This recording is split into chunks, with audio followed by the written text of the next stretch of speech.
Welcome to the Five Phenomenon Podcast. I am your host, Shane Hazen, and with me again this week, Ted Haycraft. Yay! Yeah, you're so happy you're here. On today's episode... Especially this one, yeah. This one was a good one. Yeah. On today's episode, we have... I've been bragging about this to anyone who's interested. This is the podcast's first Pulitzer Prize winner. He didn't win a Pulitzer Prize for his film work. He did something more lofty to win his Pulitzer Prize in his reporting, but author Glenn Frankel, author of the new book Shooting Midnight Cowboy, this was my introduction to his work, reading this, and I started reading some of his other books. We will go into the episode, but first, what did we watch this week, Ted? Oh, I was all over the map. I finally caught up to two films. One I might have seen, I'm not sure, but Smile and Heartbreak Kid. I've been really wanting to see Smile for a long time. I would just watch Heartbreak Kid for the first time like 2 weeks ago. Yeah, maybe 3 weeks ago. Of course, the sad thing is there's not a really good edition of Heartbreak Kid out there now. How did you watch it? I bought some like bad rip. It's from a technically a bootleg, I guess whatever you want to call it. I forget someone good shot the movie too, so you'd want a good rip. But it's a decent. Mine's a decent copy because I think they probably took it off the Anchor Bay video, the DVD or whatever. The last time I think Anchor Bay had it last, but there's never been a Blu-ray of it as far as I know. And then Smile just came out on Blu-ray, and it's wonderful. And they got a little nice feature, Bruce Dern talking on it, and he has some pretty good. Dernsey being that when the directors let him do limited improvisation. Yeah, he tells you the origin of that name. They let him do a Dernsey.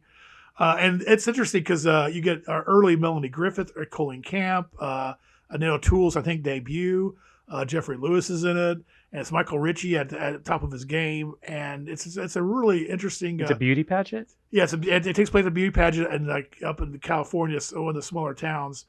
And you think it's going to be like a mean-spirited attack on Middle America and the values and stuff, but that's actually not Michael Ritchie's. It's actually kind of sweet, and you understand it, and you empathize, and you get and Bruce Dern's character, he's a salesman, is really good. Oh, and from Get Smart, Barbara Feldon, really good. One of these actresses that just never got the traction that maybe she deserved a bigger profile. She's really good at it, and so yeah, it's a wonderful little film. Heartbreak Kid, we talked to we talked offline. Yeah, we need offline about that, but.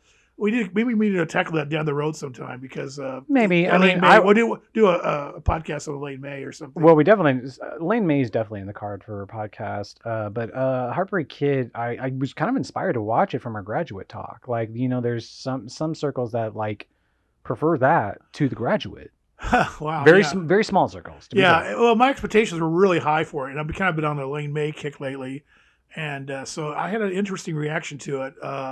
But I did, as it went along, I warmed up more and more to it. By the end of the film, I was with it. But at first, I was like, I was expecting like a laugh to a minute, and it's not exactly a laugh fest in some ways. No, it's not. Which is not necessarily a bad thing. No. And Eddie Albert from Green Acres, he is very good. Yeah, he's very good in it. Yeah. And there's some interesting actors show up in that too. So, and then I watched. I got out to the theater, saw Together. And that's a really, really interesting film. I'm be curious to talk to people who see it, what they think of the ending. It's one of those endings where you go, it's over? Okay, what? And it was nice. It was the director. Do you know the director's name of Together? I can look it up. But she does an intro. They had an intro that she shot for the film and say, hey, thanks for being in the theater. It's so nice that you're actually in the theater watching this film. And then they did Jim Carger, I think his name is. He's of course. I see. Well, it was a Sundance movie. Yeah, so. And they did a Q&A at the end with the two leads and the director at the end, and they were all excited that this film's actually playing in the theater because I don't think it's streaming yet. I think they actually went straight to the first theater, but. Oh, you're killing me, Google. Nicole Beckwith. Yeah, she seemed to be really interesting, and the Q&A was nice, and so yeah, I recommend it. Together. If you sweet character piece that that they say, well, they don't make those kind of films that are not being made for the theater. Well, this year's different. Yeah. And I caught up to Frankenstein: The True Story, a TV movie, but that's something that's down the road too, maybe, or something. Yeah.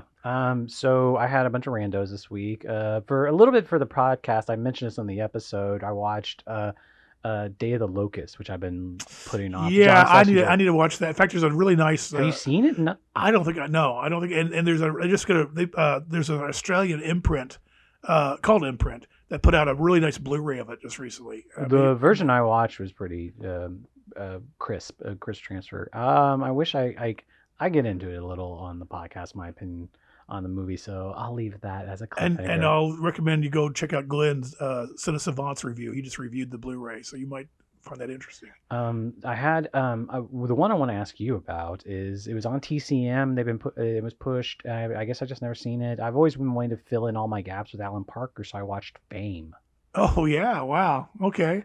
I saw that in the theater. You know, that was like that was one of those. What is the reputation of that movie?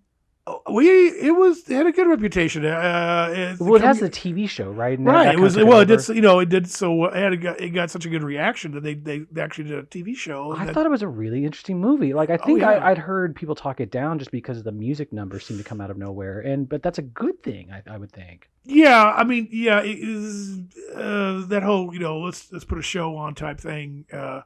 It had kind of a weird vibe that people were judging it superficially and not really looking at it in depth and see what's going on, because it's pretty grimy and dirty. I mean, it is, and it also has a really neatness where it does not tie up almost anybody's storyline at all, especially when you get to the end. Like like the last 20 minutes opens up a bunch of stuff, and it's just graduation, and the movie ends. Yeah, Alan Parker. I mean, gosh, bless him. Alan Parker he's the Ridley Scott school. I don't know who else would I put. Adrian Lyne. Yeah, just those commercial shooters who are just UK, gorgeous shooters from the UK in the late 70s who are really you, not to go into the whole who created the music video aesthetic, but they're pretty influential on the 80s version of it at the very least. Right. Yeah. But the most interesting thing I watched this week, I just started it. I'm working right now, so a lot of the movies I watched this week were just background movies. So I didn't have much extra time, but I started Barry Jenkins' Underground Railroad show on Amazon. Oh yeah. There's a part of me that's just, the fatigue of more TV shows and long content saying, oh, I have another 10-hour trek in front of me. There's also part of me was very holy shit about it. Like, it was just like, I mean, after If Beale Street Can Talk, I really had that feeling, and I think other critics pointed this out. Barry Jenkins is our American Wong Kar-wai. And this show is I think Beale Street got some money behind it because it's a follow-up to an Oscar winner.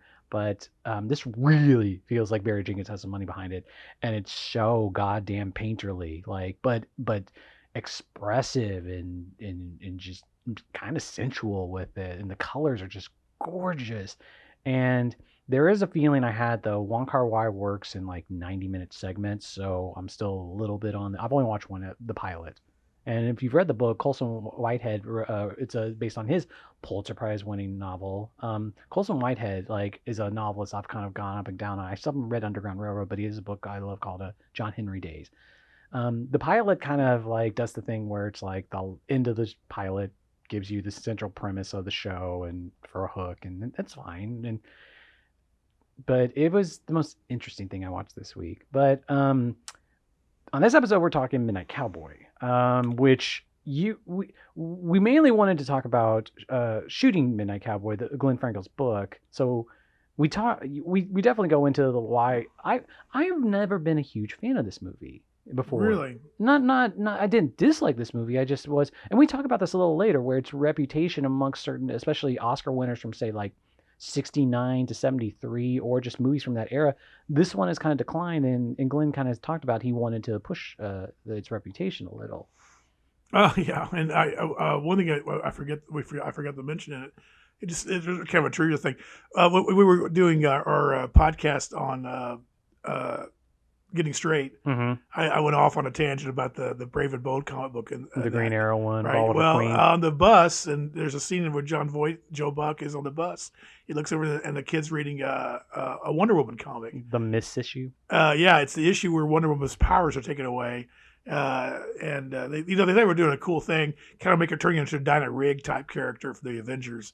Then of course Gloria Steinem eventually caused a big stink, saying, "Well, no, she needs to have her powers back." Yeah. So I don't know. It has nothing to do with any of the subtext of the movie or whatever, but nothing says feminism like taking away a woman's power. Yeah. But yeah, so I'm kind of, I've been telling Sham, I'm inspired to make a list of comic book appearances in movies. The one thing I didn't really go into the episode that really took me about Midnight Cowboy was, especially following our graduate episode, the one where we did on Mike Nichols' commentaries, is it really feels like this is the episode. We talked a lot about why Dustin Hoffman was a new leading man, but he goes into this and he's a character actor in this.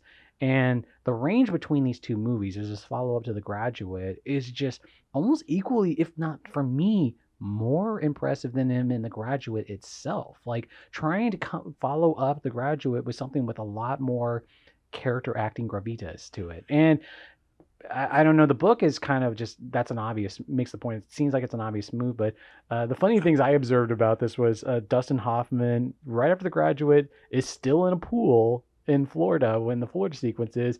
And for those few people who are going to listen to this and have not seen Midnight Cowboy, it's the second Dustin Hoffman movie in a row that ends with him on the back seat of a bus. Yeah, and what's interesting in watching some of the features on the disc for the movie and stuff, and the book too. He became a big overnight sensation with The Graduate. He was huge, and there were people on the streets trying to get his autograph or talk, going, and they wanted to see this nice little Jewish boy, and cuddle him and get his autograph, and so he takes this character in Midnight Cowboy and just takes that the cred he developed with The Graduate and throws it all into this character, which is pretty amazing. Yeah, there's one story we didn't talk about on the episode that I loved in the book is after the shooting of this, Dustin Hoffman was living in the apartment next to a Weather Underground explosion, and there's this great picture of him just waiting outside his apartment. Yeah, you don't know. Yeah.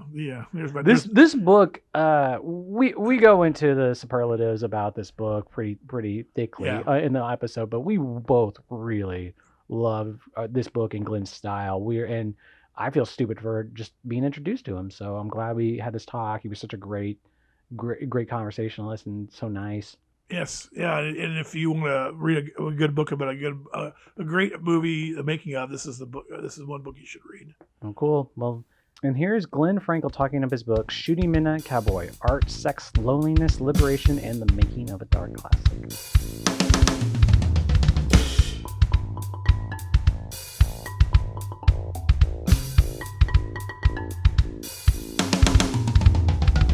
Well, I zipped through the book. Really, really great book, the Midnight Cowboy one, and it's one of those books where I started and I don't want to go to bed. I got to do another chapter. I got to do the chapter, and I couldn't put it down, and I got through it really fast. That's a good sign for me because I have so many books that I start and stop, and I got a book on I've got a stack of like 4 or 5 books that I've started. I haven't finished. Midnight Cowboy, no problem at all. I'm happy to hear that. Thank you. I appreciate that. And I'm also I'm a big Dylan freak. So it was interesting. It was a lot of Dylan in there. I actually had I contacted there's a magazine called ISIS. Unfortunately, they had that before the terrorist group. And the editor won't change the title of the magazine because he's had that before. And I let them know about your book and how much you reference Dylan in it. They may have a little plug there in the magazine. I'll have to let you know if they do or not. Yeah, I appreciate that. I'm a big Dylan fan too, and it was lovely to find Fred Neal in the Chronicles there. I remembered that Fred was in there, but going back, Dylan writes it very well. Oh yeah. Oh yeah, good old Bob. Just when you think he will tackle some other thing and it's just as good as anything else. Well, this was really good, and I deferred to him and just quoted him. You know. And then you actually quoted him in the chapter "Stop About the Weatherman" and right. And the whole I always was concerned. I always was curious about the history of what was he contacted or did he bring music to them? Or there's that little back and forth about it. Was he going to put some music in there or not? Oh, I was going to say they met him as best they can remember. They met him out in Malibu when they were renting a beach house, and he was out there. Right. And they were talking to him about what they were doing, and memories are very unclear. And of course, I couldn't get anybody from Dylan's camp to help me out here. But eventually, Lay Lady Lay shows up. either it arrives in a tape or but also I know because Jerry Hellman, the producer of the movie, described to me how Dylan came to his apartment and played it. Jerry couldn't even remember what song it was that Dylan had played, of course, but it was Lay Lady Lay. But it's way too late. And in any event, Schlesinger's already run into Everybody's Talking, and and they're different rhythms. Schlesinger's already started cutting the film to Everybody's Talking. He's totally enamored with Everybody's Talking. So, Dylan lost out to Fred Neil and Nielsen. What do you? Yeah. Bob can be gracious sometimes, and I'm sure he's probably happy that Fred got a little toss there. It's interesting too that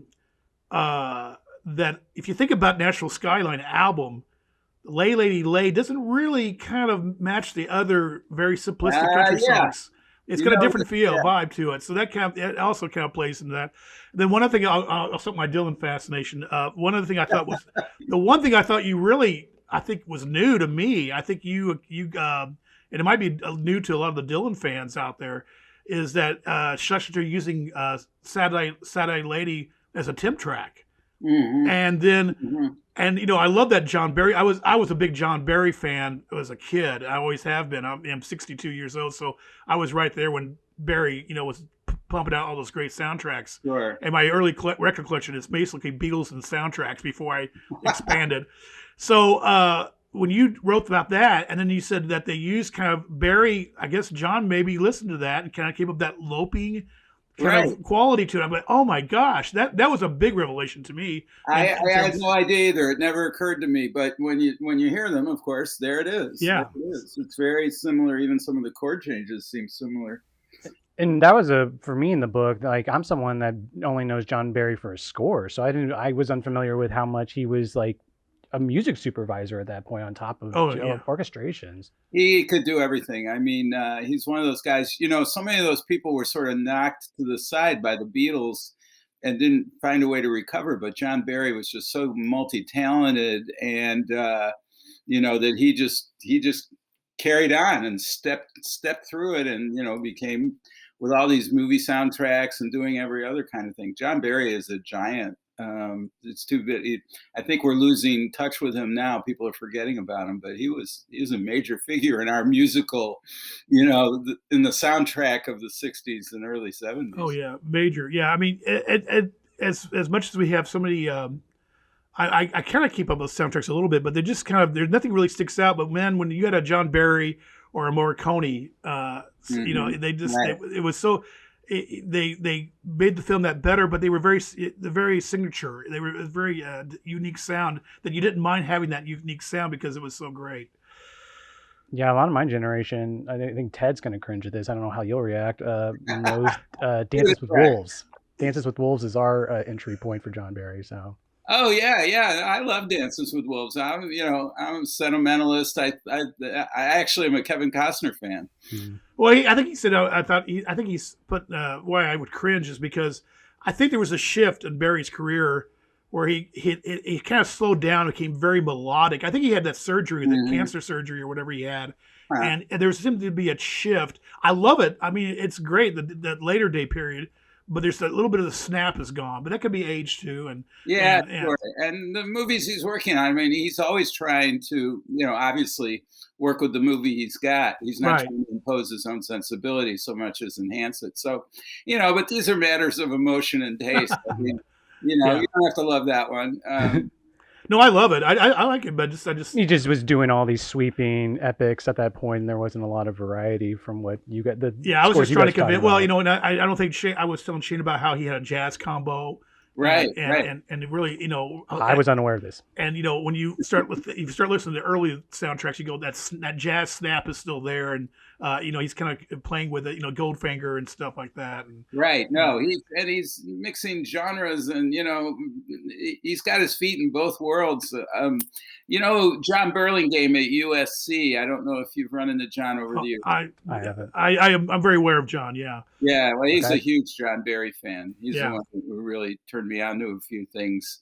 So, I mean, I was so lucky with this book because so many talented people were involved in the making of this movie, and the music's incredible. And the music's a key part of it. I'm always thinking.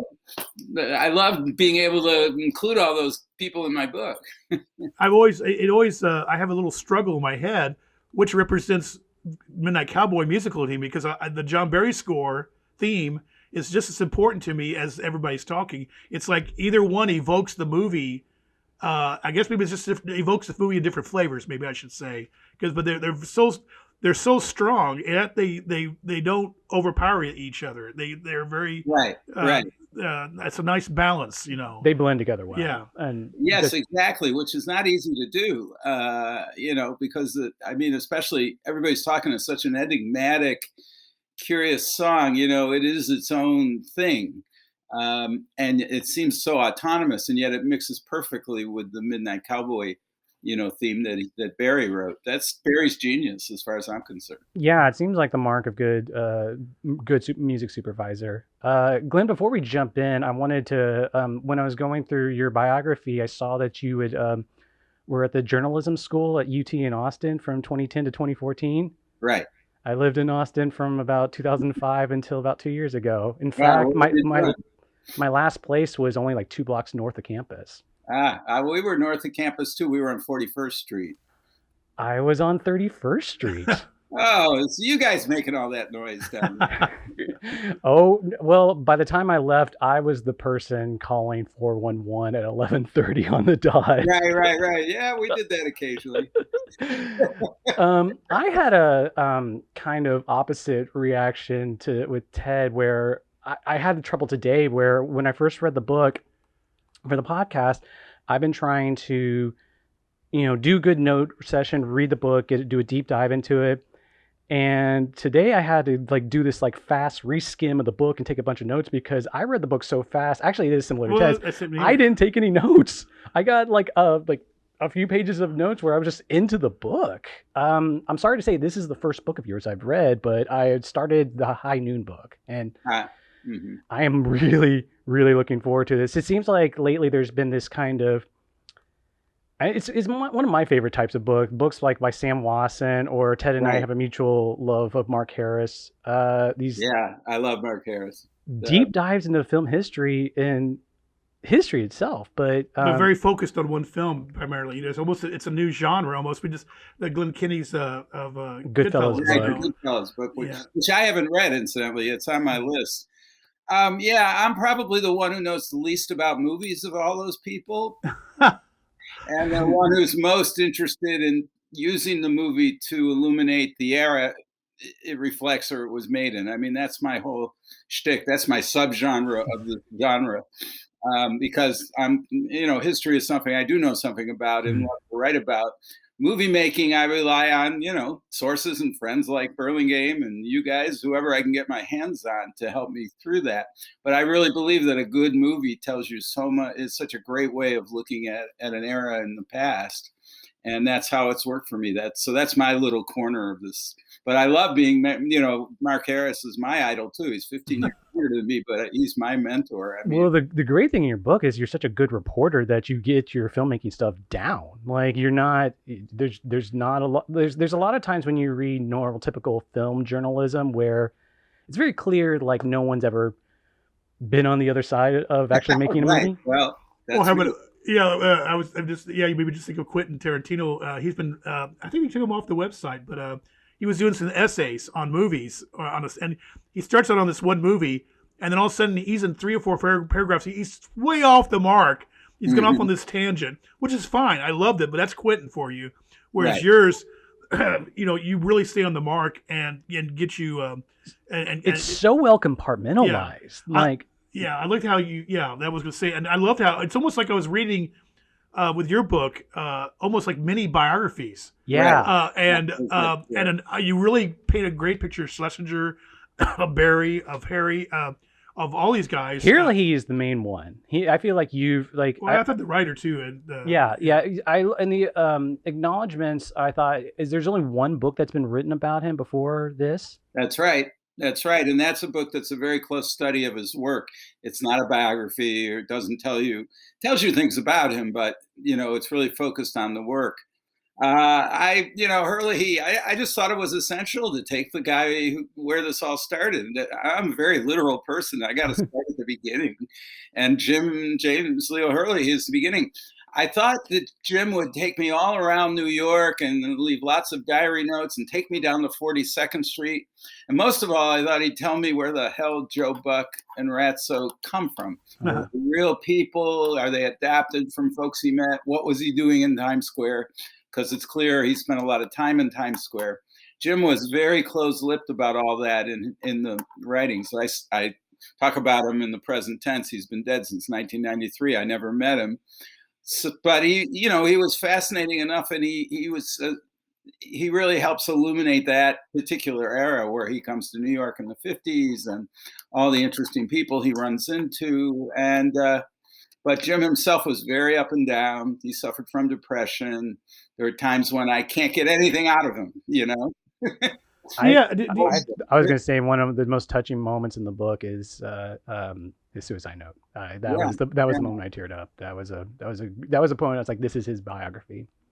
Yeah, well, I feel very lucky to. In the end, Jim was so important, and I was lucky to talk to some people who knew him well, including his former partner Dick, who died just a few months ago. So I was so lucky to spend time with Dick, and then Anais Nin, of all people. Oh, no, that surprised me. That was a real surprise. Well, that was, I was so happy when she walks on the stage, because she's a great character and she made him write things down and she writes things about him. So without her, it would have been much harder to bring this guy to life.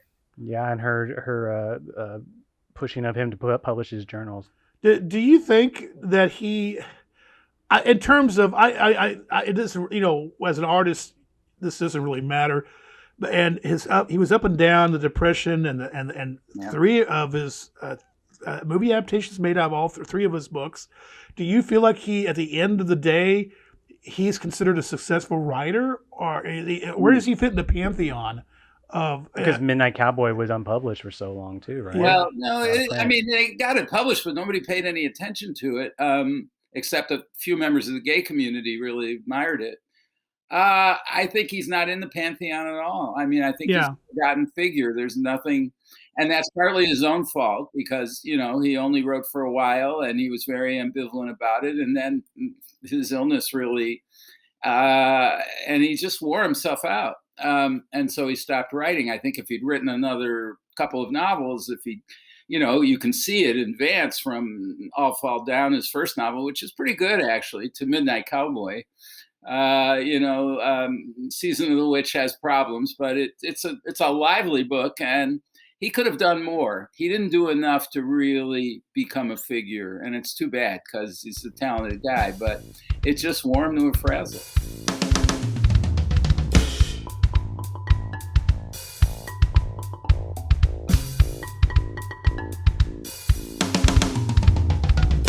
Glenn, let's rewind back for a little bit for your story. So you're from the Bronx? Well, I was born in the Bronx, but my parents made a fast escape. And I grew up in Rochester, New York, about 300 miles, northwest, which could be like growing up in Indiana. I hope not. You mentioned earlier that maybe you didn't know as much movies as those other writers we mentioned, but clearly movies stuck a chord in you. I know in the Searchers book, you said The Searchers was one of your favorite movies growing up. What kind of movies were you watching as a kid? Well, I mean, all the Westerns, of course, everything that came and went, but other, all the corny stuff like The Time Machine with Rod Taylor, and, I love The Guns of Navarone, and I loved Magnificent Seven. My dad loved these movies, and he would take me to them, and that helped. So I'm seeing them early on. But movies were such a bigger part of popular culture in the 50s and 60s when I was growing up. I mean, my family went to movies all the time. We saw Ben-Hur together, I think they didn't take me to Spartacus. It was because they were a little nervous about watching the Kirk Douglas be crucified. But otherwise, we went to so many movies. It just was part of, that's what we did as a family. And then I went off to Columbia, for undergraduate school. And that's, Manhattan was just one big film studies island for me, because they had the Thalia and the Symphony and the New Yorker and, the downtown theaters and 42nd Street. you could get a really good film education for, about 75 cents a pop. So you were at Columbia when this movie came out, or when it started filming, or both? Both. I got to Columbia in the fall of '67. The movie starts filming in spring of '68. Now, I knew nothing about the fact they were filming this movie. I mean, I wasn't hanging out in those quarters. I was going to a lot of movies, probably more movies than going to class. But that had nothing to do with knowing anything about the movie industry and any of that.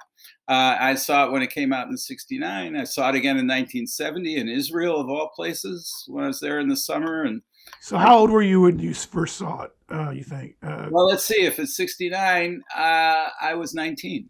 Perfect age to see that film at. And New York, and I was spending, I wasn't Joe Buck, God forbid, but I was spending a lot of time walking the streets with just a couple of bucks in my pocket because I had no money. And but you could walk New York, and New York was such a fascinating and terrifying place for a 19-year-old or an 18-year-old. I went to the Village. Oh, I spent so much time in the Village and in what's now Soho, which was then just an old Italian neighborhood. The architecture was so amazing. The people you'd run into going to see the Fugs at the Cafe Wa, I didn't. Fillmore East opened while I was there, and you could go to the Fillmore East for $3 and see 3 acts. I mean, so I just skimmed along the bottom, but I was getting a sort of great, if you will, informal education in popular culture. Well, one of the things I love about the book is it seems like a lot of your love of the movie comes from how well it represents New York at that time, and how much it defined New York for a lot of people for a lot of time. And that's clearly a personal spot for you too. Yeah, this is very much a personal book, even though I'm not in it per se, except for just a few acknowledgments at the very end. I'm on every page of that book because I have my own sense of what New York was like in that era. And I have a close friend who's a New Yorker, who has said, "Well, yeah, but this movie really isn't a New Yorker's movie," and a number of people criticized it for being a very superficial portrait of New York, and for them, that's what it is. But so many people come to New York. So many people arrive in New York like I did from someplace else, or like Jim Herlihy did on, the Greyhound, or John Schlesinger comes in, or Dustin Hoffman. We're New Yorkers too, or we were New Yorkers, and it's the place where people go to try to, make something of themselves or to find their future, for better and worse. And so that's the point of view of the movie, and that's the point of view I brought to New York at the time. I didn't know if I was going to last in New York, if I was going to survive in New York, but I sure was. I was fascinated by it. I love the quote you use. You use it at the beginning of the book, and you use it at the beginning of a different chapter. It's the E.B. White quote about, to live in New York, you have to be lucky. Yeah, that fit perfectly for me. I mean, and I was lucky in so many ways. I mean, I met the woman who's now been my wife for 40 odd years in New York. I made so many good friends, and I had so many experiences. I did work in the film department at the Museum of Modern Art for about 8 months at the end of college. I was a clerk typist. Oh, wow. A 2-finger one, but I was helping rent the reels of film that they would send out to high schools and colleges of Birth of a Nation, or of old movies. This is long gone. Nobody does this anymore. But I was typing those up, but at the same time, the little film place was right across the hallway, and people would come in. And I remember seeing movies like Death in Venice. John Lennon and Yoko Ono showed up one day and showed The Fly, this movie she'd been doing. Warren Beatty and Julie Christie and McCabe and Mrs. Miller. It was a great summer for seeing new Hollywood movies and other things. So I'm not a total naif about film. I just don't know how to make one. No, good. That much is clear. So were you a journalism major at Columbia then? There was no such thing. There is a journalism school at Columbia, but it's only a graduate school. And in fact, I think its charter rules out. There were no undergraduate courses in journalism. I didn't work at the Spectator, which was the daily newspaper, and pretty good newspaper. I wanted to be a novelist. Okay. So I was taking English courses, but I ended up majoring in history because, frankly, I had 9 advanced placement credits in history, so it was the easiest one to be done with. I think I must have wasted half my time at Columbia, and I do regret that a bit, because the more I've learned about the school over the years and all the amazing people who went there, the more I wish I'd paid attention a little more. But I did pay attention to like French New Wave and other things. So What else is college for, or what was it for before the pandemic? You went to you got your first job in Richmond. Was your first journalism job, or was there one before that? no, the first one was a little weekly in Richmond, Virginia. The first real one. I mean, I'd worked for a couple of weeks south of there, and then gotten this job in Richmond. And I wanted to be a writer, and I was beginning to realize 2 years or so out of college that if I didn't get paid to write, I wasn't going to be a writer. It wasn't going to happen. That novel was never going to get done, and it wasn't very good anyway. But you could do the Hemingway model. Well, I didn't think of it that way. I just needed a job. The first one paid $1.65 an hour, but I could tell right away that I could do it, and it wasn't so much even the writing. It was being in a position where, as a journalist, where you could study things and be both sort of an insider, be part of a community, learn about, meet cops and lawyers and all kinds of people because you were covering them and you wrote about them, but at the same time have one foot outside of it, be a critic, be able to stand aside. That fit for me very well. And in that era, and we're still in the sort of Vietnam era, and it's a hard way to figure out how you're going to live in the world, and how you're going to reconcile yourself in living in this country where you're not very comfortable in some ways. And journalism for me was a really, really good fit. I don't want to bypass your journalism career just because there's so much to it. But when 1989 came around, you won a Pulitzer, and you won it for sensitive and balanced reporting, which I thought really described how this book worked, where you were interested in all these different voices. You were interested in their point of view. You wanted them to tell the best version of their story, but you didn't want to diminish the conflict that happened between them or the results of those conflicts. I read a lot of movie books that are fan books, not the guys we were talking about earlier, but a lot of other books that. Well, our podcast is somewhat guilty of that on occasion. Well, you're a podcast. I mean, and different sensibilities, can do different things. But I'm really interested in trying to get at something real and get under the skin of a movie and of the people who made it. And these are such great characters. Yeah, they make they're really what drives the book forward. Having so many interesting people who can come on stage for a bit, do a few things, and then walk away. Whereas my main characters are still going forward with their project. I mean, it's hard to screw up writing when you've got people like Marion Doherty and Anne Roth and and Anias Nin to write about. They're just too good. So I to do them justice, it makes no sense to to do hagiography of them or anyone else. What makes sense, what makes them so fascinating, is that they're they have lots of flaws. They're complicated people. They have their ups and downs, and yet they do these amazing things. To me, that's what I'm looking for, and I'm looking for complexity. I'm not looking for simple characters. And you definitely enrich these characters are enriched because of the way you write them.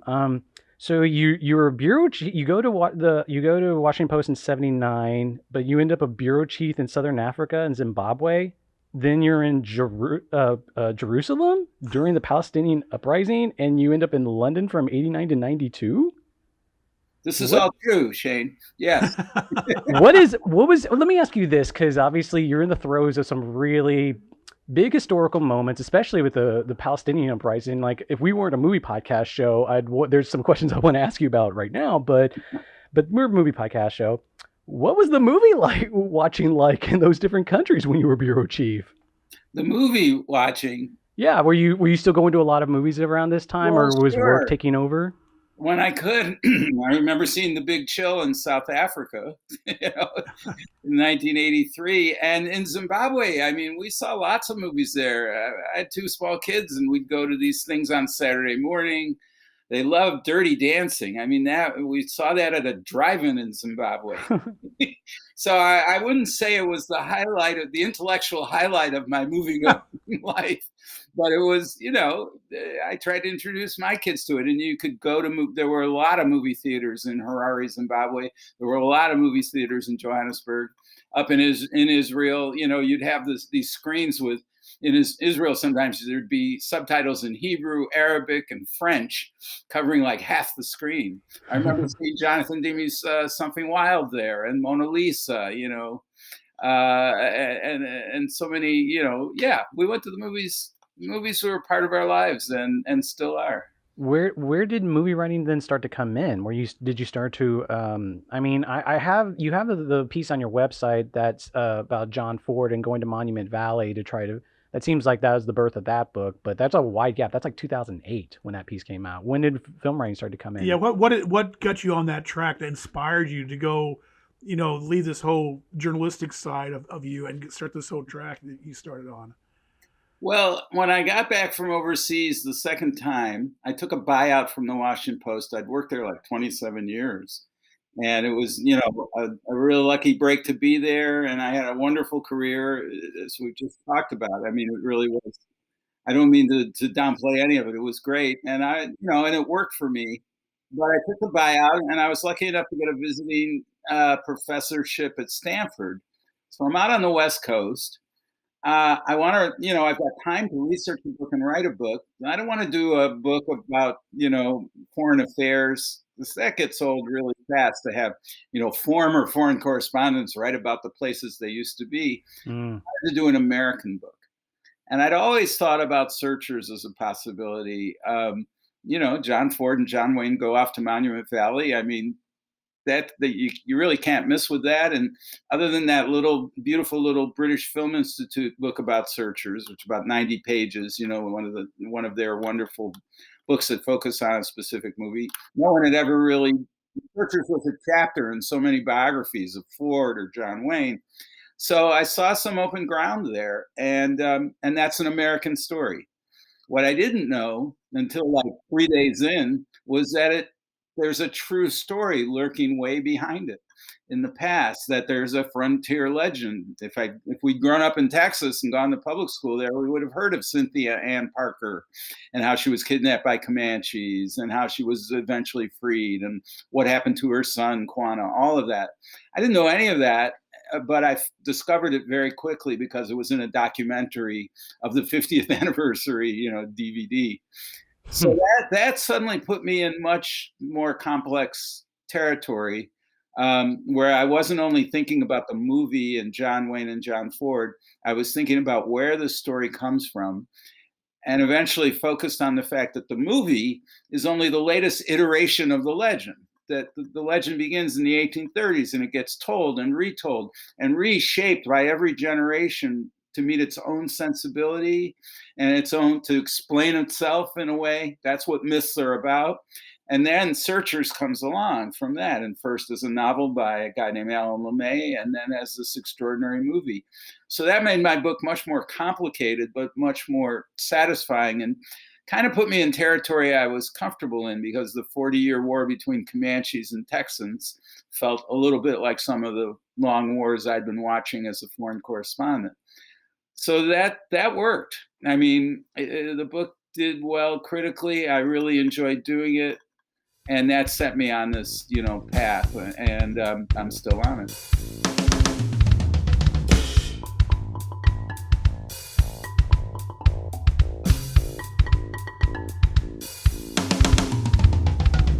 Well, it's what a movie to pick for your first book, because it's such a flashpoint, that movie, in some ways.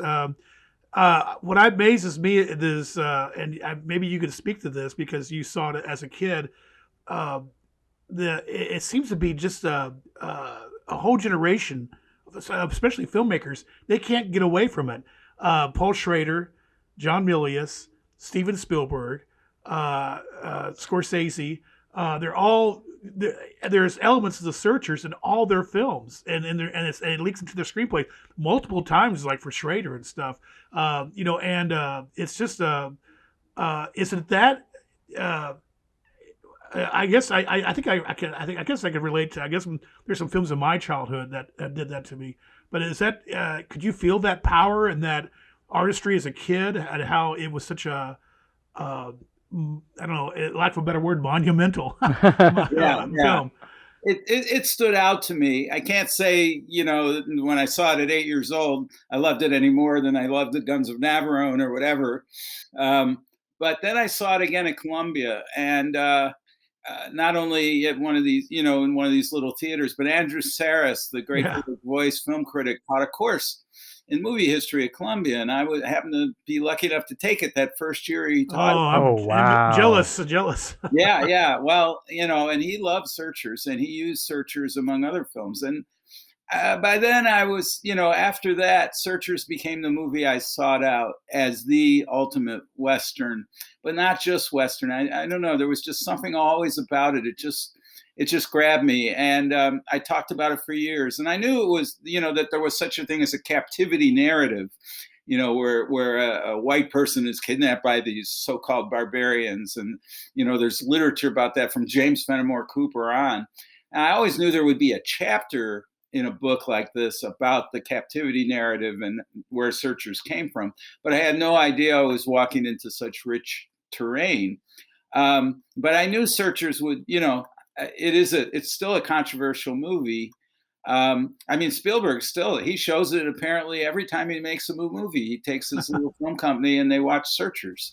And you can see it again and again with him, and with all these guys. Scorsese actually reviewed my book in the Hollywood Reporter, because Searchers is still one of the most important movies in his life. And Searchers had a film studies, when film studies came on in academia in the 60s, that's when Searchers and really a lot of John Ford films rose up from just being, a popular cowboys and Indians director.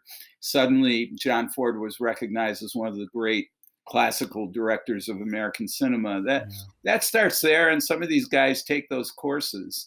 But I didn't take and I sat in with Sarah, so I got a piece of it there. I just always loved it. I knew I could write about it. I knew it would reward me if I made the effort. And so why not? I was at Stanford. I had the time. I had the resources. I got in way over my head, and then I just did my best to dig my way out of it. How long did a book like that take to write? Well, that one was longer because I'm teaching school, and eventually I moved from Stanford to the University of Texas, in part because I'd been in Texas researching Searchers and, found Texas to be really interesting. So that took 4 or 5 years really to come to fruition. I find that published in 2013, I finished writing it in 2012. I'd say 4 years. I want to do a little bit of some nuts and bolts on how a book like this is done. Are you using, are you reading everything, or how many researchers are you using? Are you using like grad students to help you out on this? How does this work? Because these books seem so well read, your sources, and condensed.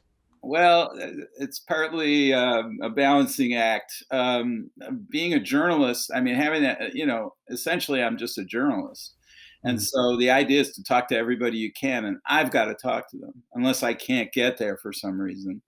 At Stanford, I had a really, brilliant young researcher, but she helped me lay out you're going to Texas. Here's the places you should go. Here are the people who are expecting to hear from you when you get there. But I did all the archival work, because I can't think of any I didn't do, because that's the great joy in it, to sort of dig in. And then, as I say, to meet people, I've got to do that as well. So if it looks well researched, and and I'm pretty meticulous about going at it, it's just because I have the time, and people are, you go to someone, and if you find someone who's still around, and admittedly not too many people around from Searchers or High Noon, but Harry Carey Jr. and Vera Miles. Well, I didn't get to talk to Vera Miles, but a few other folks who'd been around, and then the children of folks who'd been around. And you say to them, I want to talk to you about the greatest movie that you or your relative was ever in. People tend to, give you the time.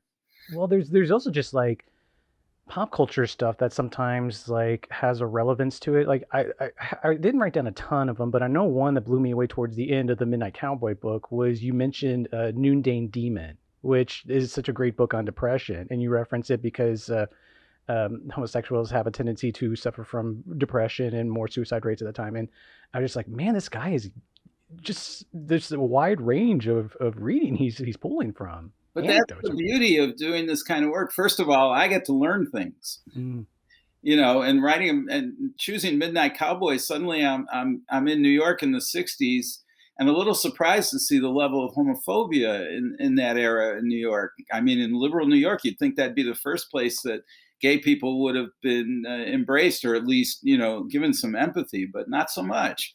And learning why that was and what that was about, and then the relationship in Jim Herlihy's case between his sexuality and his depression, and this is all new territory for me, but it's the heart of what I'm interested in.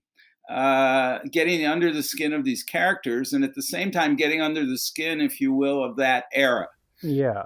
And Midnight Cowboy, one of the things I love discovering things like the homophobia of that era, how that related to what Midnight Cowboy was, how it affected Jim Herlihy's life.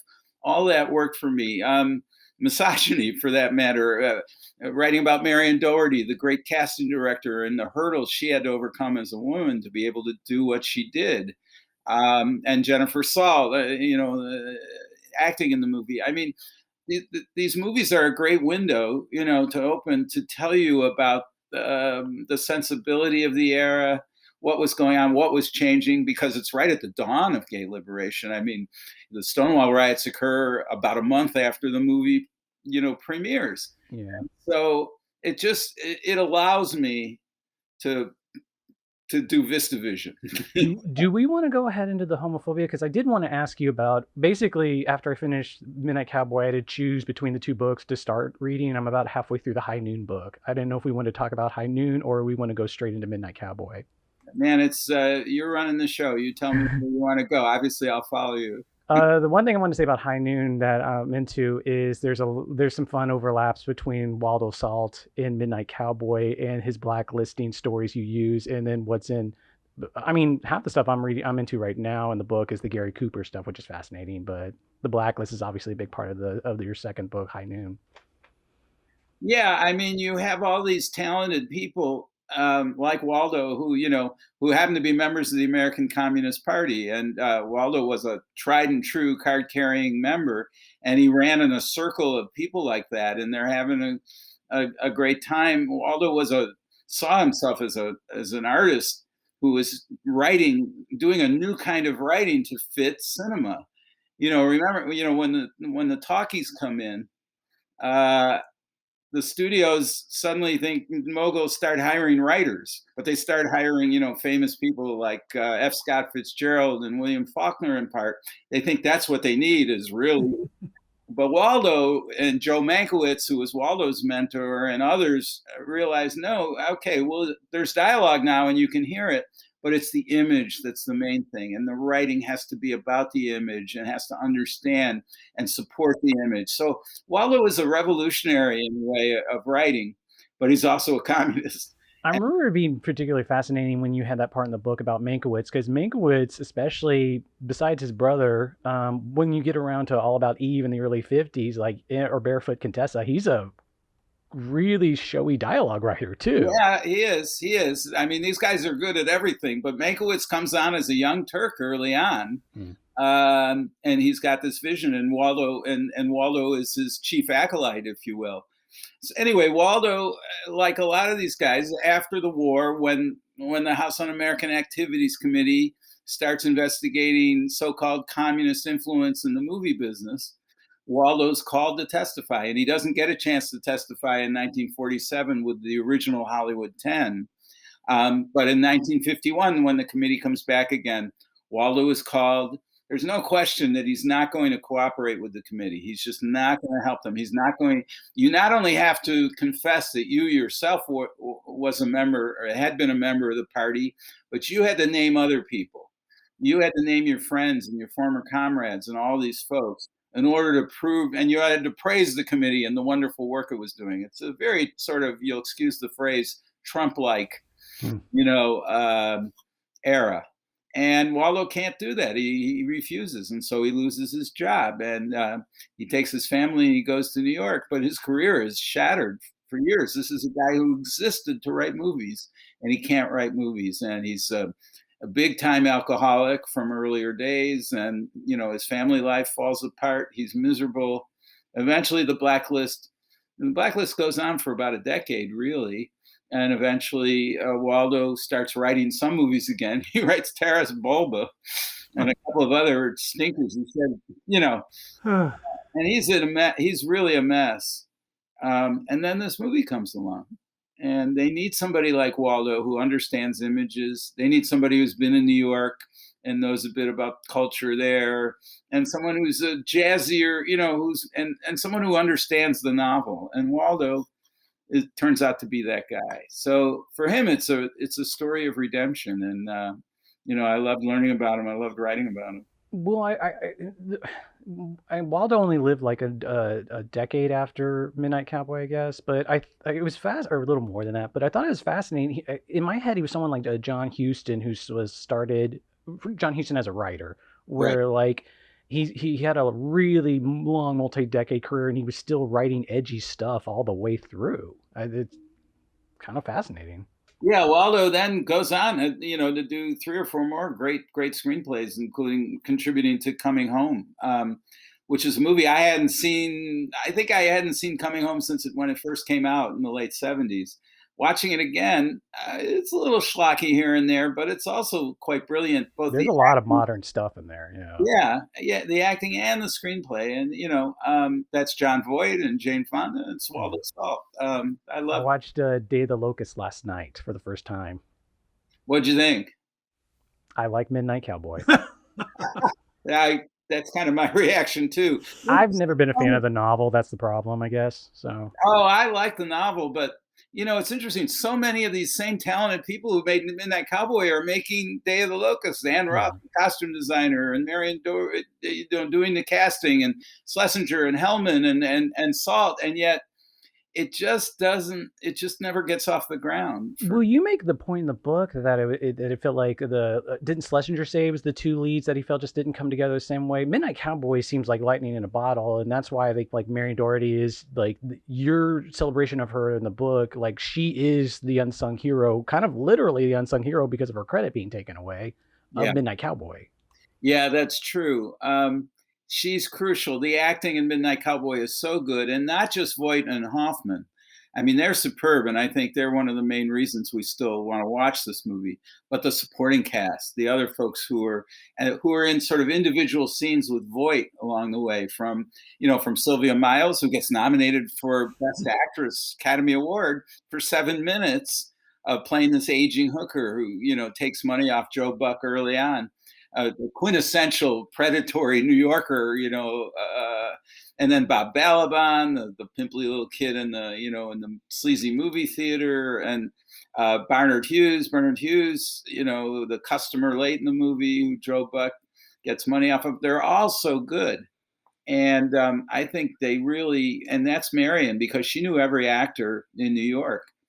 The other thing about it is, they wouldn't have needed Marion Doherty, or 10 years earlier, they wouldn't have used her. If a studio had made this movie, they would have had their own casting directors. They had their own people on salary 10 years earlier. They just used whoever was available for these supporting roles. But what's happened over that decade is the studios are beginning to shrink rapidly. They're not making the kind of money they were making. They're basically eliminating, literally hundreds and thousands of workers. And so somebody like Marion Doherty, and especially in New York, becomes essential to anybody who wants to make a movie there. And she was really responsible for some of the great stuff. The nice thing is that Schlesinger was a man who was willing to share credit. She doesn't get a credit in the movie because she got into a fight with Jerry Hellman, the producer, over whether she could get a single card, get her name on the card. And Jerry, who's still alive and who I talked to a couple of years ago, really regrets that the two of them had this fight, and that he said, well, I was figuring she'd come back and we'd work it out. She doesn't. She says, if you're not going to give me a single card, take my name off it. And he says it's probably the biggest mistake, the one he's most remorseful about in his entire career. But there it is.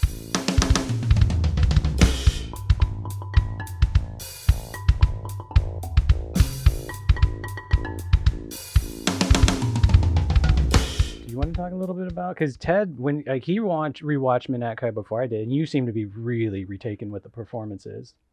Yeah, I've had I'm 62 now, and I saw the film. I think before I was really old enough to see the film. Yeah, sure. And I remember I love the fact in the book where you talk about the editing and the flash. What do they call it?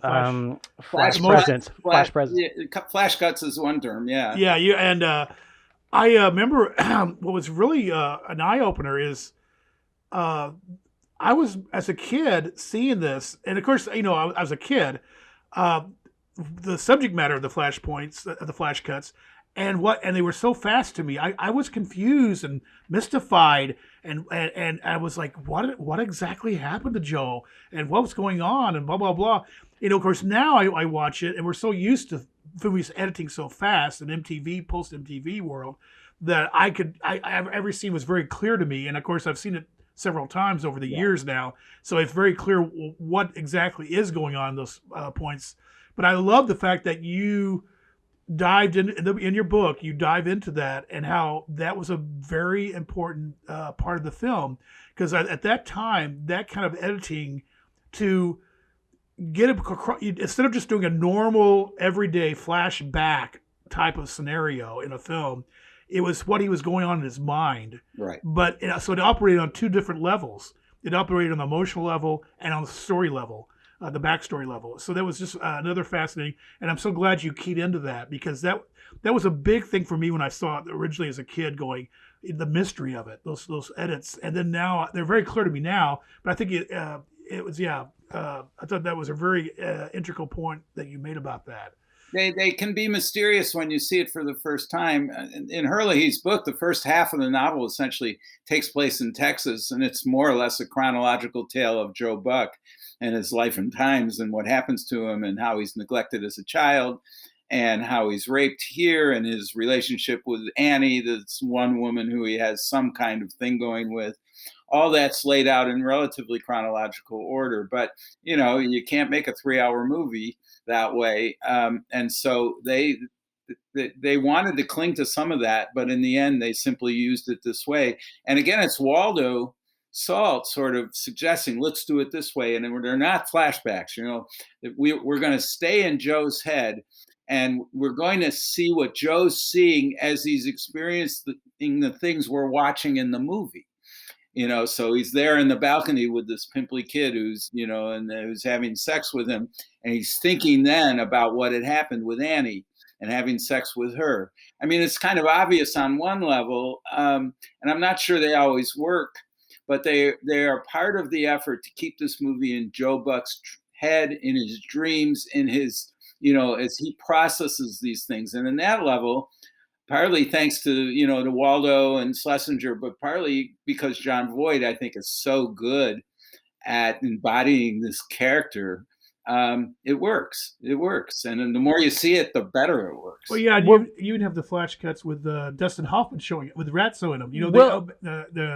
They're almost, you would experience that in a dream, or a nightmare.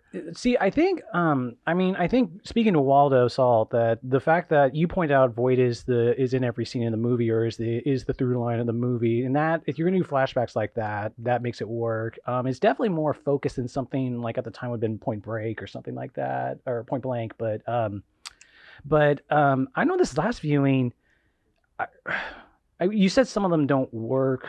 I really had this feeling they blend. They're like in a blender, like because it feels like they're saying so many different things. Like I still want to talk about how well you describe just like almost a history of homophobia in New York and in cinema.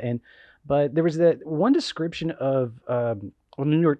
One of the homophobia things I loved in the book was your description of the New York Times bad reporting on it in the early 60s. And one, you use some psychologists to talk about how imply that like homosexuality comes from basically bad parenting or ill-feeling parenting. And there was a vibe sometimes in some of the bad stuff that like Joe Buck's childhood led to his just general confusion when it came to sexuality. But at the same time, when you mix it with things like You have the great description of the commercial with the dog wig and like all the pop culture commentary and just Times Square in general, especially now what Times Square has become.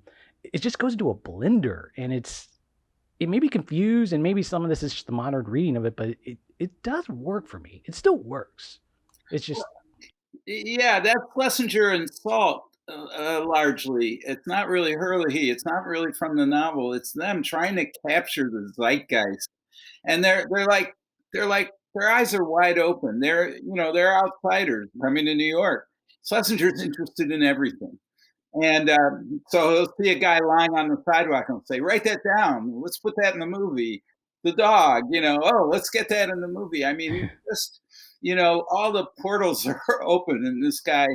And he uses his own sensibility about these things and his own visual sense. And, some of them work better than others. I mean, the Andy Warhol party scene in the novel, it's like a beatnik party from the early 60s, with bongo drums and two guys in berets dancing together. I mean, that never would have worked in 1969. Well, Schlesinger, gets convinced to make this into something else. And I'm not sure that's the best scene in the movie. I'm sure it isn't. But at the same time, he's always looking to portray New York in all of its layers and in the ways that at that time, street people and artists and young people and druggies, everybody was kind of coming across each other. New York was this wide open, scary, but, very fecund place with a lot going on. So that's Schlesinger and that's Salt more than anything else, ginning it up. And they filmed so much of that stuff, and they left a lot of it on the editing floor. But what we see is what they left in. Again, watching it again just recently, it's interesting. It seems to be, see if you agree with this or not, that it's a film that it still works, amazingly works, and I think it changes with you as you grow older and age and watch it. It can work as a time capsule. It can work as just good filmmaking. But this time around, I really zoned in on the relationship of the two guys. I don't think I really. I think your book prepped me to pay attention to that too. And then that sequence where he's wiping the sweat off of Ratzo's face. The improvisation. And that hand when he just leans on him. I just almost like the focal point of the film just almost like you put a spotlight on that scene right there, and then to go from there to the end. It's just so moving emotionally, a depth of emotion that's in this film that will ride you through. Once you get past, your first viewing where you're trying to piece it together, or you're watching it again for, just the filmmaking aspect of it, and the soundtrack and the editing and the cinematography. And now you get this whole emotional ride that you can take with it. That's just, that really works. I really think, Ted, that in the end, that's what makes the movie last. That makes it an enduring classic. I mean, they're wonderful things. Other things are quite wonderful in it. The music, various things, the costumes for that matter, and the act. But but the relationship between these two solitary figures, both seriously damaged from different worlds, and yet they, God's loneliest creatures, these street people.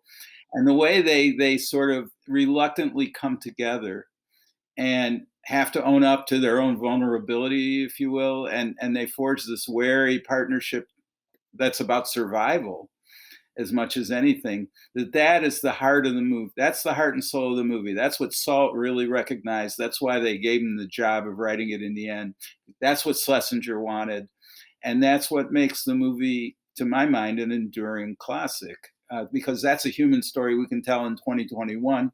We can watch it, God knows, maybe in 2071. I mean, that doesn't go away. And I think that's the heart of the greatness of the movie. And hopefully, as we go down the road, maybe we won't be around, but maybe when Criterion does a re-release, they'll put your book with it. Because your book is just a worthy companion to this film, very much so. I mean, I think part of the I was really to the Ratso Joe Buck relationship. Like, it's one of the reasons I'm glad you had so much Herlihy in the book, just because it seems like it has to come from the novel, that relationship. You mentioned Andy Warhol. One of the things I love about your book, also, I mentioned the compartmentalization. There's so many like mini histories in there that I just found and you find a way of like they don't, for someone that's vaguely familiar with them or even knowledgeable about them, you still find new ways of just retelling them that doesn't seem like, if someone's familiar with it, they learn something new. I mean, I had stuff like the Warhol scene. You talk about the long Warhol films. I know one Ted really took to was the this history of kitchen sink cinema in Britain and how it switched to with Julie Christie and session casting. Right. Was it in your book? I'm getting confused because I was watching some other stuff. I'm a big Richard Lester fan of the whole British era, and it was John Schlesinger that Julie Christie walks out of Billy Liar and walks into the British pop scene, taking the British cinema with her. Is that? Takes the train to London and takes British cinema with her. That's a wonderful line. That's a wonderful line. Well, that's not my line. It's Anthony Walker. It's this great film critic. It's his line. It's a great book, Hollywood, England, if you haven't read it. I think I have one. I need to pull that off the shelf, I think. Well, again, the synthesis, like your quotes from Celluloid Closet, like I've never gotten around to reading it. I'm ashamed to say I haven't read that either.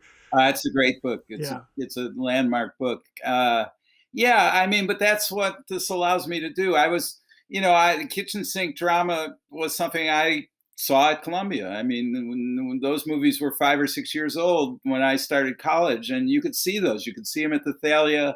There were lots of showings at Columbia of various things. And I really loved those movies. Was really struck by them, by Billy Liar, by Saturday Night and Sunday Morning, by the whole slew of them. And I still am. I mean, it was a joy to go back and watch those movies again for this book, both because I love them and they're really good movies. I mean, they really hit you in a solid way. A Taste of Honey, which I don't think I saw first time through. That's a very powerful movie. It's beautifully done, and it's a raw movie. It's Tony Richardson.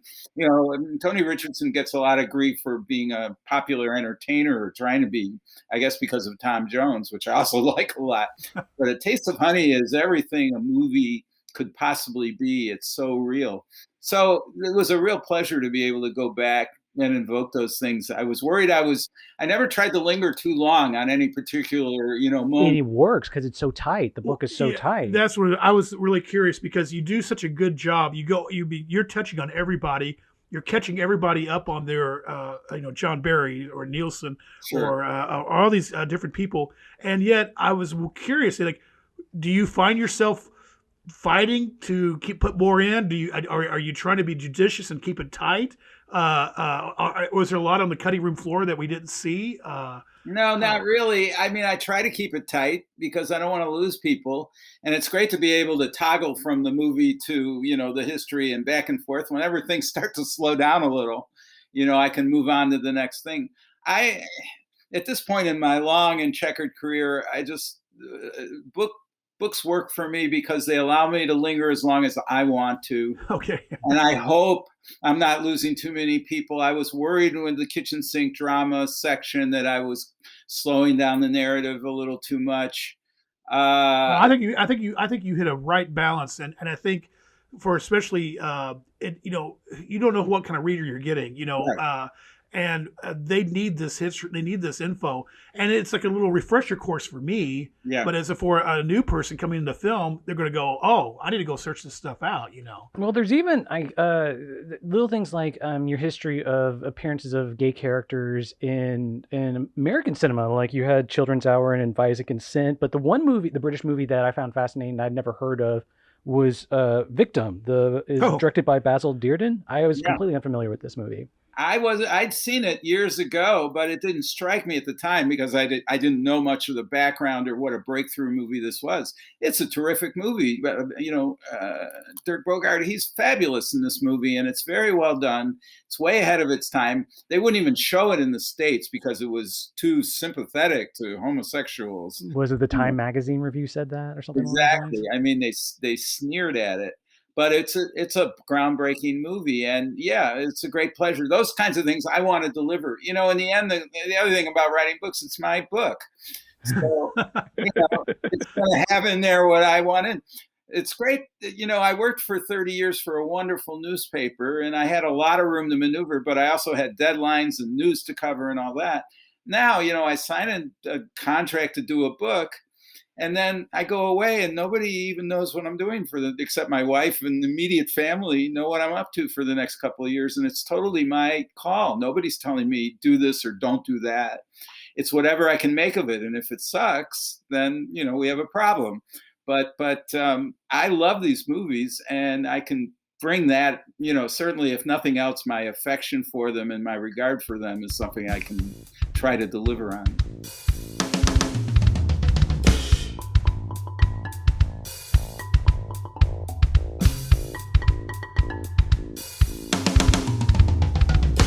Well, one point, as tight as this book is written, Ted, you were telling me this because you read the book first, how like this book feels like a biography of the movie. And I made the observation that you don't even get to the novel until 102 pages in. It's chapter 7 that's called the novel that the book finally comes in. Everything else is the background leading up to the genesis of this movie. Well, I got to get Schlesinger and Herlihy in there, and I've got to tell you about British cinema, and I've got about Hollywood beginning to unravel, and yeah, there's a lot to do, and that's a little dangerous. I mean, I wrote a lot about Schlesinger, and I wrote a lot about Herlihy, and then I knew I was going to have to do this. They're born relatively at the same time. I took the 4 chapters of Herlihy and 3 or 4 chapters of Schlesinger, and I shuffled them. I just put them together and to keep the book relatively chronological, because that's the only way I know how to do this. I mean, other people can do it more creatively, I think, and do their own flashbacks. But for me, it's like got to march forward. And if the reader hooks on, if I can get the reader early on, if I can convince the reader in the introduction that this will be about the movie, and we'll get back to the movie later. But meanwhile, let's start at the beginning. I don't know if it works or not, but it's the only way I can do it. And I've done it 3 times now.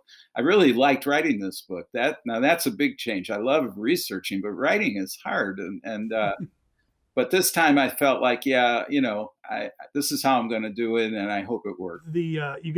So you did The Searchers, John Wayne's Cowboy. You did High Noon with Gary Cooper, the Cowboy Western. And that Cowboy, he's superficially a Western character because he's Joe Buck with the fringe. So are we going to see more series of Westerns? Are you going to surprise us with something way offbeat next time at some point? It's kind of got a Western theme going here, Glenn. It's yeah. No, I think this is the last Western. And I'm going to take a break from movies altogether this next time because I've got a fellowship to write a biography or to write about Brian Epstein, the late manager of the Beatles. Ooh. I was going to ask you because I read your essay that you had written on there, because it seemed like, I don't know if this is just proximity and time, but there were some parallels between Schlesinger and Brian Epstein in the way you wrote about him. I think so. But just having gotten into the subject of homosexuality and how it was treated in that era, and Brian's gay and Brian's Jewish. I mean, he's an outsider.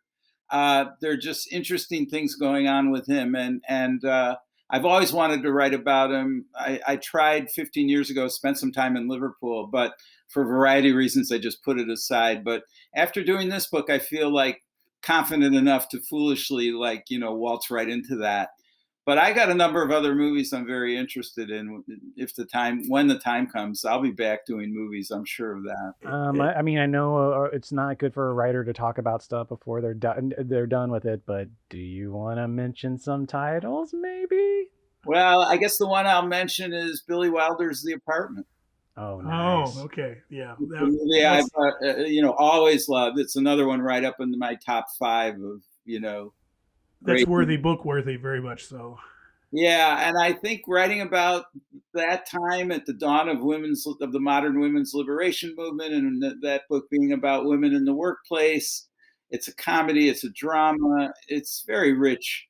I think I could have, an interesting time trying to suss some of that out. And I love Billy Wilder. I mean, there isn't a better. I like popular movie makers.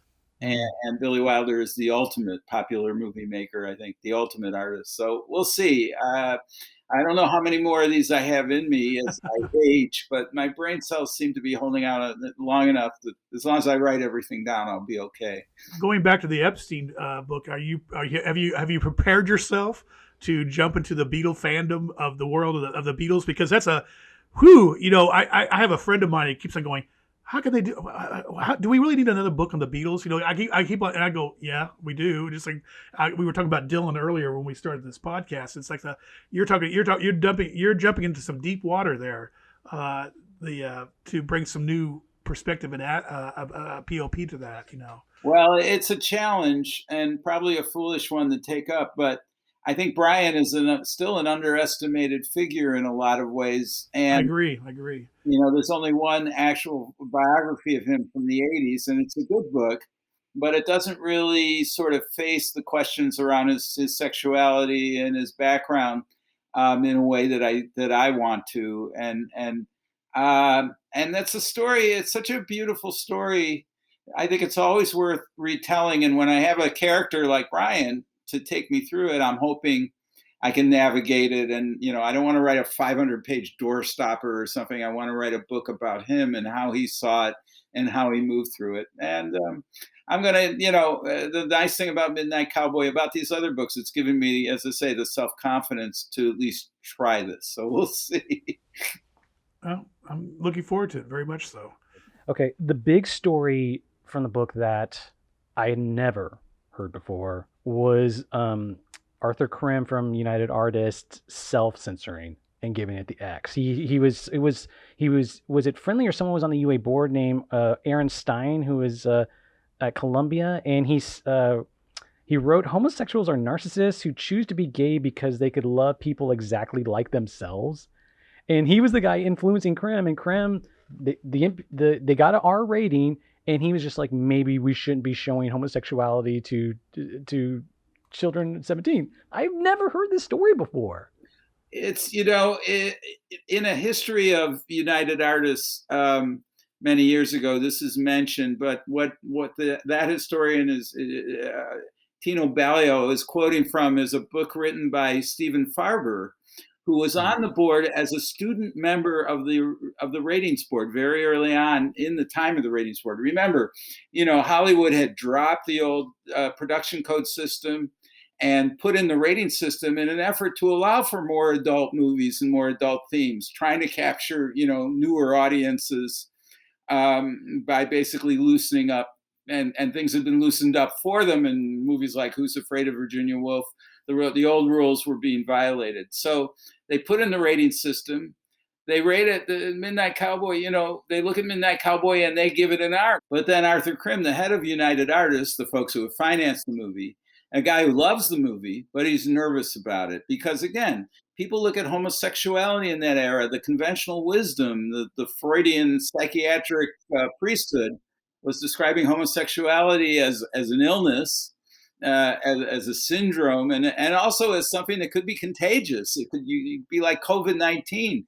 Gay men can pass it on to younger people, younger men. Ted, you and me. I mean, we could, just by watching this movie. And so Arthur Krim takes it to a psychiatrist, a prestigious Columbia University shrink named Aaron Stern. And Aaron Stern confirms his deepest fears that, the sex in this movie is very transactional. The women are very cold and harsh. I could see young people seeing this and being attracted to homosexuality. So Arthur Krim himself rates it an X. And Steve Farber wrote about this in a book, in a memoir of being on the ratings board way back in 1971.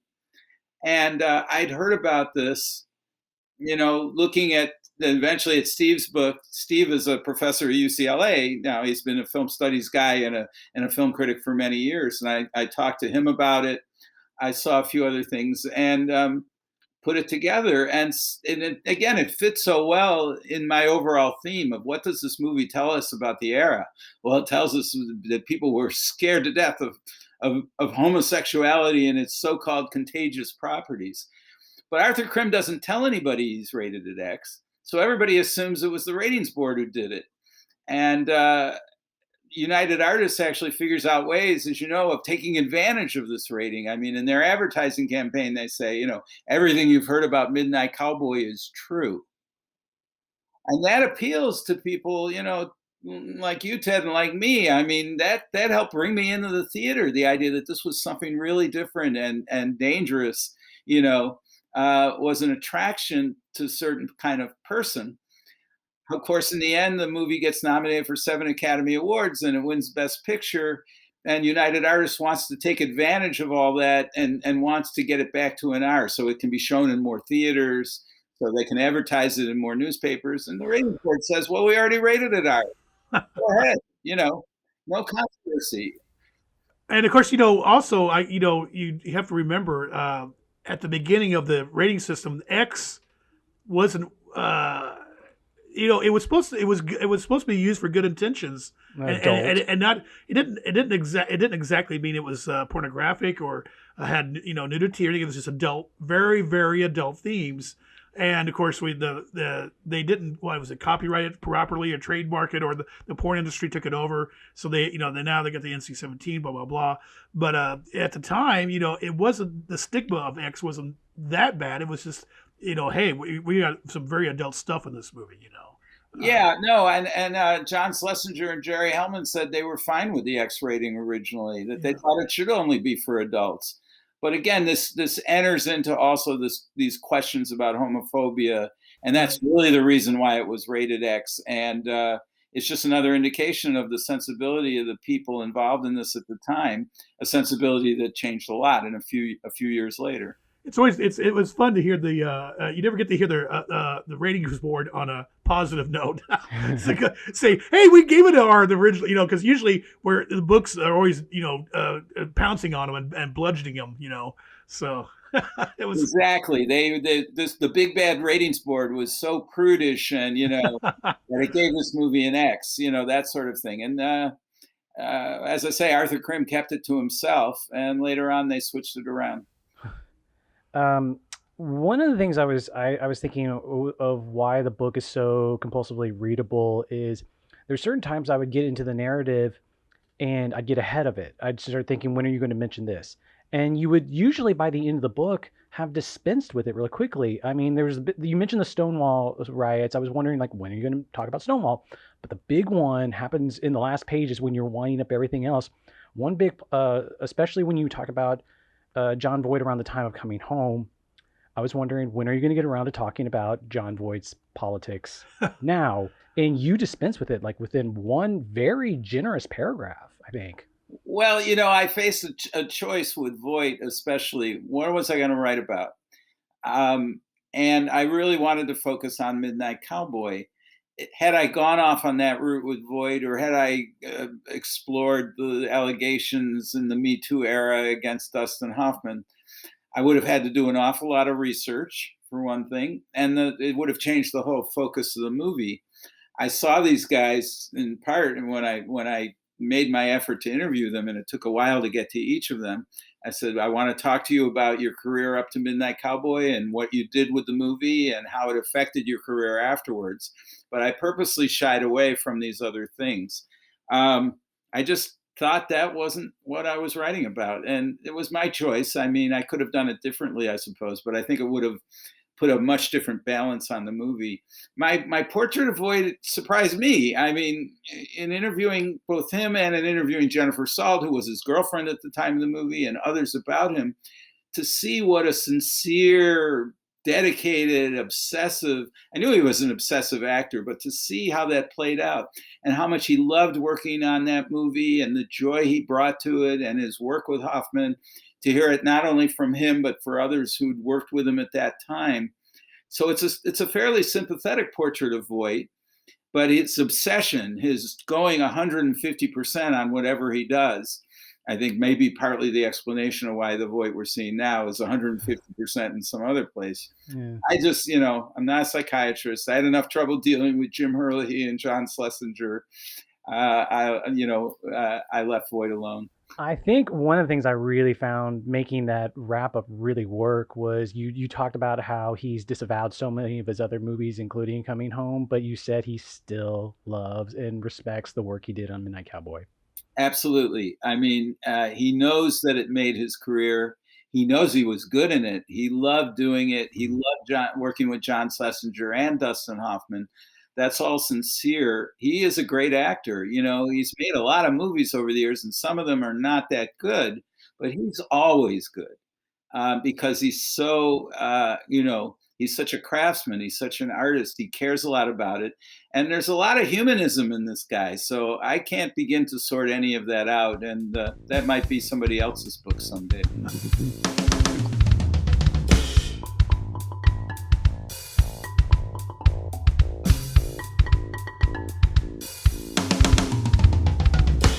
And I think my last observation was I loved how you made you. I have not watched Midnight Cowboy maybe more than twice this second time, but one movie I have watched many times. You say is a companion piece to Midnight Cowboy, Taxi Driver, and that was such a great observation. Yeah, interesting. Kind of a little bit of a bookend type movie with it. Yeah, I had seen Taxi Driver again when it came out, and I've seen it several times, but I hadn't seen it in a long time when I bought myself the Criterion version and availed myself of all the little pieces of it and then just watched the thing. And it blew me away. It is one of the great movies, I believe, of the second half of the 20th century. It's right up there. And, you know, one of the things Midnight Cowboy does is it opens the gates for all these sort of gritty, interesting, almost neo-realist New York movies of the early 70s, from Mean Streets and French Connection, Serpico, and Dog Day Afternoon. These are wonderful New York movies. They paint a portrait of a city that's falling apart, that's unraveling. And I think Taxi Driver is the ultimate one of those, and it's almost like a horror film. And it's sort of, the Midnight Cowboy's evil twin, I think of it, because Joe Buck, for all his problems and his loneliness and everything, is not hasn't become a psychotic killer. Whereas Travis Bickle is at the other end of the spectrum in a city that now, well, through Travis's eyes, is, Sodom and Gomorrah writ large. So I tried to write a little bit about those movies, but again, that's one of the many ways that Midnight Cowboy is a groundbreaking movie. It sort of opens the gates. Different technology. It's easier to lug a camera around New York. Audio equipment's better. You can do things on the streets. You can make these kinds of movies that you couldn't have made 10 years earlier. But Midnight Cowboy, I think, is the first one to really take advantage of all that and sort of open the door. In regards to Taxi Driver, in some ways, I feel that it's similar to Midnight Cowboy. You can approach it in different ways and different themes going on. And I think one thing that strikes me as I watch it more and more is the loneliness, the theme of loneliness in that God's film. Lonely Man. God's Lonely Man. It's Schrader again, and Paul Schrader writing the screenplay, and the fact that I guess maybe this has hit me as you were talking about it. Maybe if Travis had run into a Joe Buck, he wouldn't have turned out as bad. He didn't have a Joe Buck in his life. He's the Ratso Rizzo. That's some very wishful humanist thinking, Ted. I'm just saying.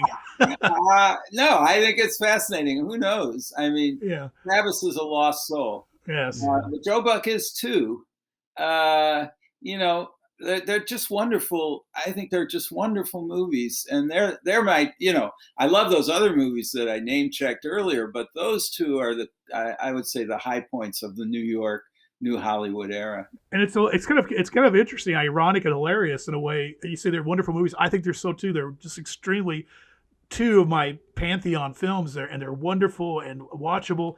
But if to a superficial general viewer, it's like these are. Yeah, are you sure, Ted? There's violence in New York and grimy, and on a superficial. If you gotta dive into them. And I think and your book does a wonderful idea of showing that and showcasing. Both these movies made a lot of money, and Taxi Driver does But nowadays, I'm just thinking crossover. of some. If I went to a kid today and showed them like the poster art, some stills from the movie, they would. I don't know if they would. I almost showed my niece Taxi Driver. I thought she'd be into it. Yeah.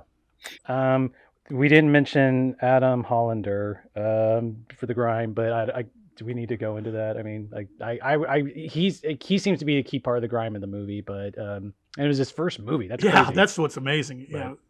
But he's got that documentary background and that background in neorealism. You know, he's trained in Poland and he believes in that stuff. Schlesinger grew up on that stuff and loved it. Schlesinger has the documentary film background from the BBC. These guys are on the same wavelength, and that's one of the things of the quality of the movie is to see what New York really looked like in 1968. I mean, they give it to you. you know, all the on the street stuff, the long lens stuff is the stuff that always is iconic to me. Just how much of like they had to have stolen, and just him walking in crowds, those long lens shots. That's what Midnight Cowboy is to me. But I mean, your book changed a lot of that, and I mean, I'll be honest, like I wasn't. My first view of Midnight Cowboy wasn't mind blowing. Reading your book got me excited again about it. It was such a fruitful reviewing of this, and such a great book. Thank you for Well, thank for you writing guys. it. I mean, you know, I really appreciate your interest in it and the fact that, you know, that it works for you. That's great because I never know.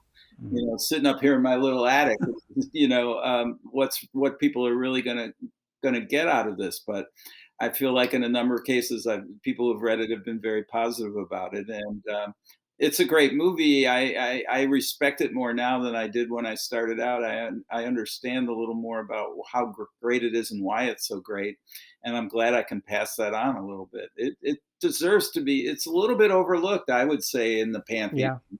from the late 60s, early 70s, you know, The Graduate and Bonnie and Clyde and Last Picture Show, all of which I love.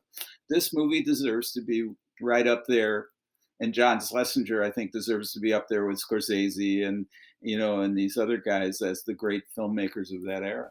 Yeah, I think modern Best Picture winners instantly become forgettable. But you mentioned some ones in a period. For some reason, Midnight Cowboy is the Best Picture winner that kind of got lost in that crowd. So, but anyway, here's to now us watching The Apartment and waiting for a new way to appreciate that. All right, give me some time.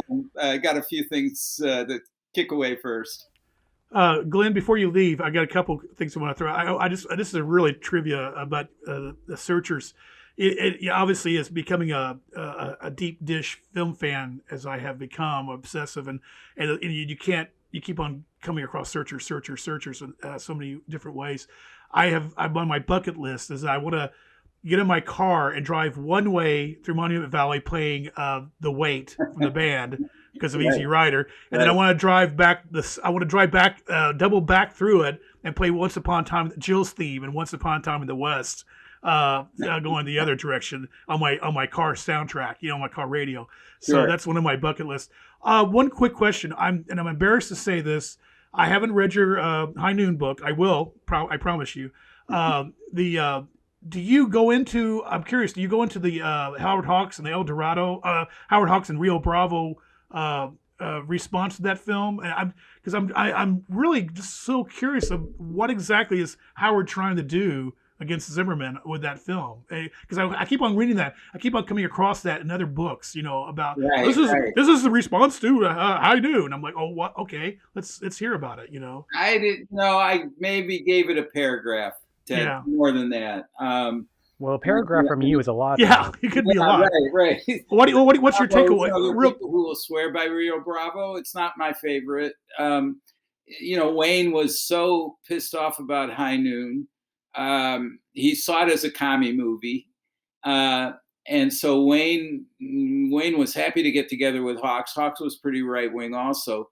I don't know what it was that really offended Hawks about High Noon. The sheriff being cowardly, the sheriff being scared and trying to round up the town people. That why couldn't he do this by himself? You know, why couldn't the sheriff, Gary Cooper, Will Kane, simply, you know, get out a couple of guns and go, you know, do it the way you do it in a Western, go shoot those guys the way John Wayne would have done it.